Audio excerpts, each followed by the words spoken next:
दोस्तों हमारे इस पृथ्वी में 70% हिस्से में पानी ही पानी है, जिसे जलमंडल कहा जाता है। और इसी जलमंडल में 5 महासागर मौजूद हैं, जिनमें सबसे बड़ा महासागर प्रशांत महासागर यानी कि पैसिफिक ओशियन, दूसरा है अटलांटिक महासागर और तीसरा है हिंद महासागर यानी कि इंडियन ओशियन और चौथा है दक्षिणी महासागर और पांचवा और सबसे छोटा महासागर है आर्कटिक महासागर।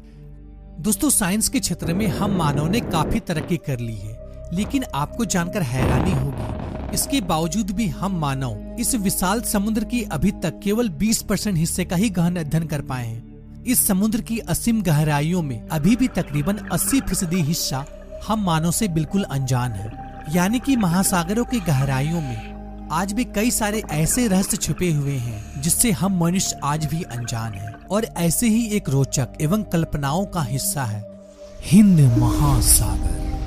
दोस्तों हिंद महासागर विश्व के 5 महासागरों में प्रशांत महासागर और अटलांटिक महासागर के बाद दुनिया का तीसरा सबसे बड़ा महासागर है, जो कि पृथ्वी के कुल क्षेत्रफल के 7% हिस्से में फैला हुआ है। दोस्तों आपको यह बात जानकर आश्चर्य होगा, पूरी पृथ्वी की सतह पर जितना भी पानी मौजूद है उसका तकरीबन 20% हिस्सा अकेले हिंद महासागर में ही मौजूद है।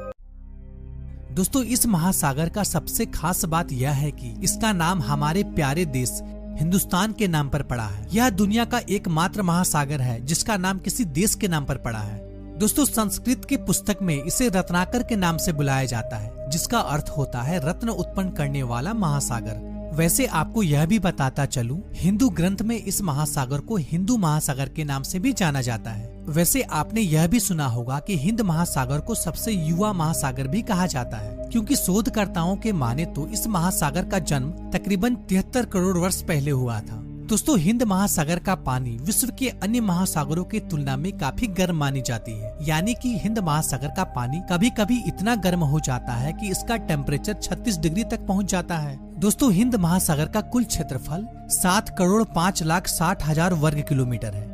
अगर इसकी चौड़ाई की बात की जाए तो ऑस्ट्रेलिया और अफ्रीका की दक्षिणी सिरों में हिंद महासागर की चौड़ाई तकरीबन 10,000 किलोमीटर है, जिसमें लाल सागर और फारस की खाड़ी भी शामिल है। अगर गहराई की बात की जाए तो हिंद महासागर की औसतम गहराई 3,890 मीटर है और अधिकतम गहराई 8,047 मीटर है।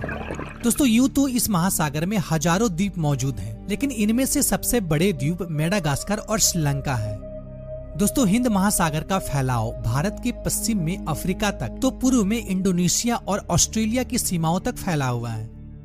दोस्तों जैसा कि आप जानते हैं, महासागरों में पानी का बहाव हमेशा एक ही दिशा में होता है, लेकिन आपको जानकर हैरानी होगी, हिंद महासागर में पानी का बहाव साल में 2 बार परिवर्तन होता है। गर्मियों में मानसून की हवाओं के कारण पानी का बहाव भारत की ओर होती है तथा सर्दियों में अफ्रीका की ओर बहने लगती है। तो आइए जानते हैं हिंद महासागर में कौन कौन सी नदियां जाकर मिलती हैं।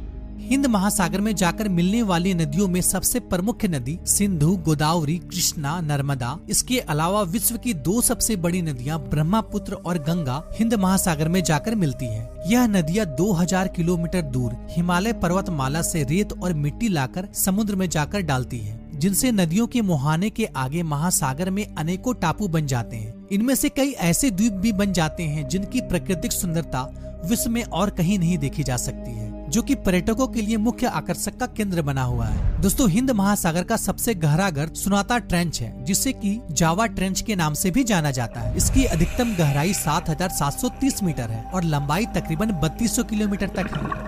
दोस्तों क्या आप जानते हैं, हिंद महासागर एशिया, यूरोप और अफ्रीका महाद्वीप को जोड़ता है, जो कि व्यापार के दृष्टिकोण से विशेष महत्व रखता है।